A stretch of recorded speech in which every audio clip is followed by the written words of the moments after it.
At 19, Clara Whitmore stood at the altar with hands trembling beneath borrowed lace gloves, her heart pounding louder than the church bell that had summoned the town to witness a marriage she had never wanted. Her eyes fixed on the wooden floor because looking at the man beside her filled her with a fear she could not explain, not because he had ever harmed her, but because silence can be more terrifying than cruelty, and Elias Boone was a silent man, broad-shouldered, weather-worn, his presence heavy like a storm that never spoke its name. The marriage had been arranged by necessity, not love, forced by debt and desperation after Clara's father died, leaving nothing but unpaid land taxes and a collapsing farmhouse, and Elias, older by 10 years, wealthy by frontier standards, owner of the largest ranch in 3 counties, and had offered a solution that felt more like a sentence than a rescue. And though the town whispered that she was lucky, Clara felt traded, her youth exchanged like currency, her future sealed without consent. And as the preacher's voice echoed vows she barely heard, she remembered the night her mother told her the truth, voice breaking, eyes ashamed, saying this was the only way to keep their land, the only way to survive winter, the only man willing to take on her debts. And Clara had cried until sleep stole her strength. Now here she was, married, her name no longer hers, her life folded into Elias Boone's shadow. And when he finally looked at her, his eyes dark, unreadable, she flinched, expecting ownership, command, or worse, but instead he simply nodded once, a restrained gesture that confused her more than anger ever could. The ride to his ranch was silent, the creak of the wagon wheels louder than their breaths, snow stretching endlessly around them, and Clara braced herself for a life of fear, for cold nights and colder words, for being unwanted yet possessed. But the first shock came when Elias showed her to a separate bedroom, placed her trunk inside without touching her, and said only, "You'll rest here. Supper's at sunset. No one will force you in this house," and left, closing the door gently behind him. Days passed, then weeks, and Clara watched him from a distance, how he rose before dawn, how he worked beside hired hands rather than above them, how he spoke little but listened much, how he ensured her mother's medical bills were paid in town without mention, how he never entered her room uninvited, and yet the fear remained, coiled tight in her chest, because kindness without explanation felt like a trap, and the town fueled it with rumors, stories of Elias Boone's past, how his first fiancée had died before marriage, how he had never taken another, how grief had hardened him into something distant, something dangerous, and Clara wondered if she was a replacement, a solution, a ghost's shadow, until one evening she overheard men in town mocking her, calling her bought, calling her silent, calling her naive, and she ran home in tears, only to find Elias standing on the porch waiting, holding a small wooden box, his jaw tense, his eyes stormy, and for the first time since the wedding he spoke more than a sentence, telling her the town would gather tomorrow. That tradition demanded a public wedding gift, and that she should not be afraid, though fear was all she knew. And as night fell, Clara lay awake wondering what gift could possibly silence the town, or change the truth of her marriage, while the snow whispered against the windows like a warning. And if you're feeling the weight of Clara's fear and the mystery of Elias's silence, this is the moment where stories like this pull us together. So take a breath, stay with it, and remember to subscribe to the channel, because some stories don't just entertain, they stay with you long after the words end. The next morning, the town gathered beneath a pale winter sun, curiosity buzzing louder than gossip ever had, and Clara stood beside Elias in the square, her hands clasped so tightly her fingers ached, expecting humiliation, expecting proof that she was nothing more than a transaction. But Elias stepped forward alone, removed his hat, and for the first time spoke to the town with a voice, steady yet heavy with years of restraint, announcing that his wedding gift was not jewelry, nor land nor money, but truth. And as he opened the wooden box, Clara saw legal papers, deeds, contracts, signatures, documents that transferred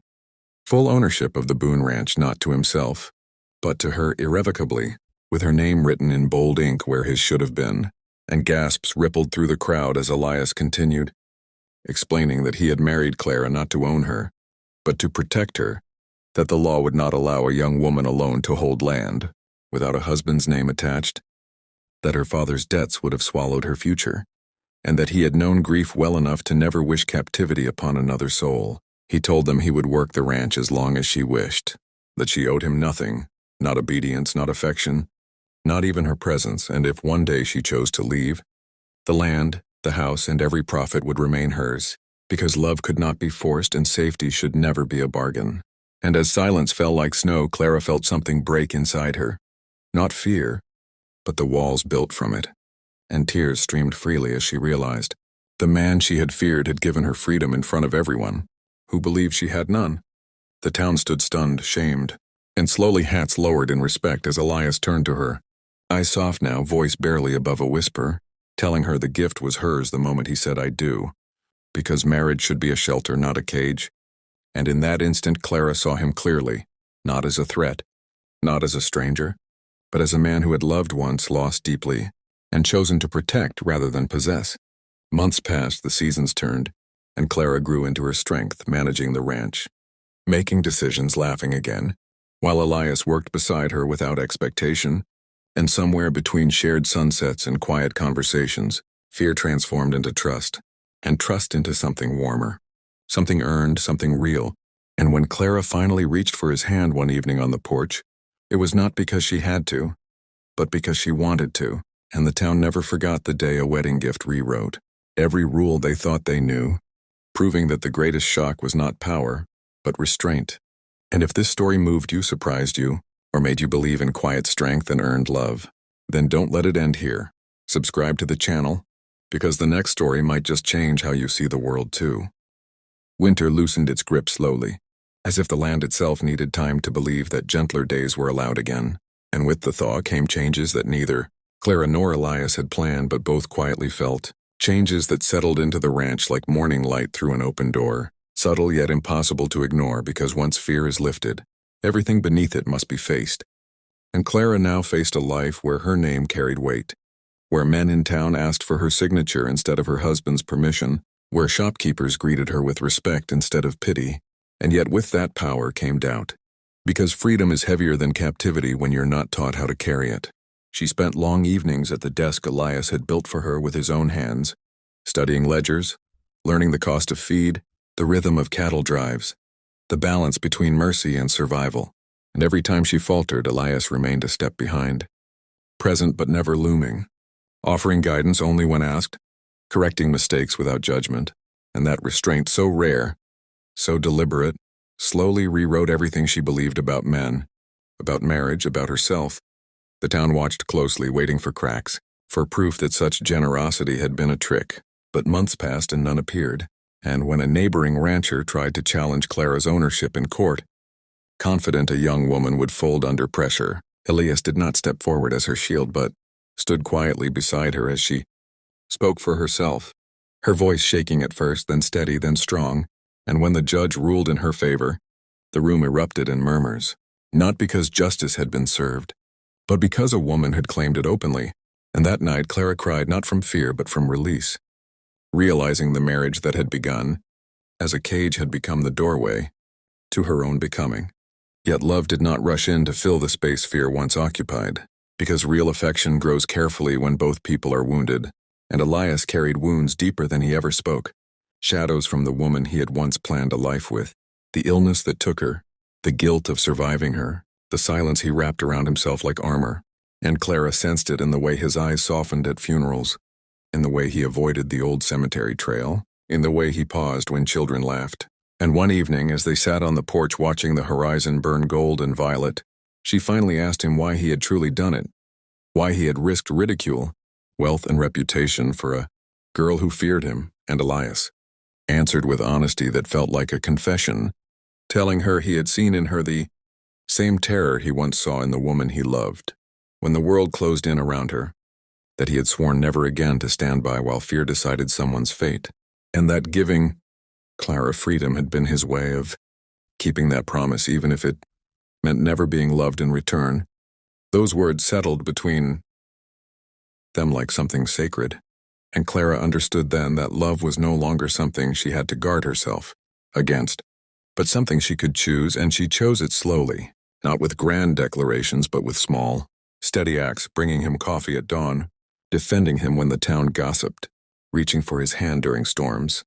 And when spring finally broke fully, across the land, She stood beside him not as a frightened bride, not as a rescued girl, but as a woman who had claimed her life and now offered her heart freely, and the town, once shocked by a wedding gift, now whispered about something far rarer. A marriage built not on ownership, but on trust, respect, and earned love. And if you've stayed with Clara and Elias through fear, freedom, and healing, then you already understand why stories like this matter. So before you go, subscribe to the channel, because the next chapter may not just tell a story. It may remind you of your own strength waiting to be claimed. By the time summer settled over the valley, the Boone Ranch no longer felt like a place, rescued from collapse but a living thing growing, under shared purpose, and Clara walked its fields with a confidence that surprised even herself, issuing orders with calm authority, laughing with hands who once avoided her eyes, her presence no longer questioned. And yet beneath that strength something fragile still waited, because choosing love after fear is not a single moment, but a series of brave decisions, and the hardest one still lay ahead. It came the day Elias told her he planned to leave for the cattle drive to Cheyenne, a long and dangerous journey that would take him away for months, and Clara felt the old panic stir, not of abandonment, but of realizing how deeply she now relied on the quiet steadiness of a man who had never demanded her reliance. And that night she walked alone to the edge of the property where the land dipped toward the river, the same place she had once stood wondering how to survive a marriage she had never chosen. And there she understood the final truth. Love could not be proven by sacrifice alone, but by the courage to ask for presence. The next morning before dawn, as Elias prepared his horse, Clara stopped him, her voice clear, telling him she did not want him to stay out of obligation, nor to leave out of habit, but to hear her truth, that she loved him not because he saved her, but because he respected her,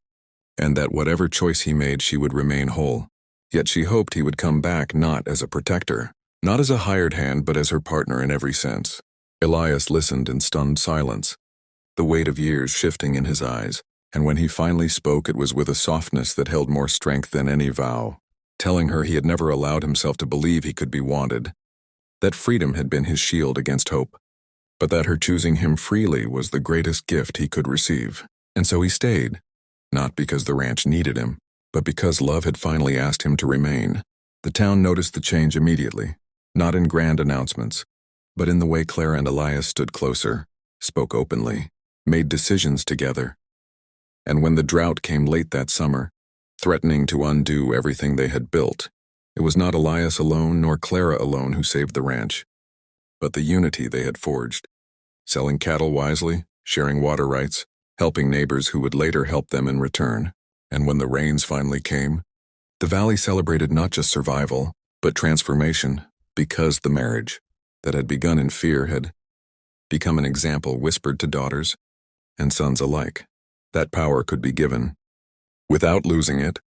that love could grow without force, that a wedding gift could change a woman's life, but a woman choosing her life could change a town. And as Clara stood on the porch one evening, hand in hand with Elias, watching the land glow under a forgiving sky, she knew her story was no longer about what had been taken from her at 19, but what she had reclaimed and built beyond it. And if this journey of fear into freedom, of silence into love has stayed with you, then take a moment to subscribe to the channel, because stories like this are not just told, they are passed on, waiting to change the next heart that listens.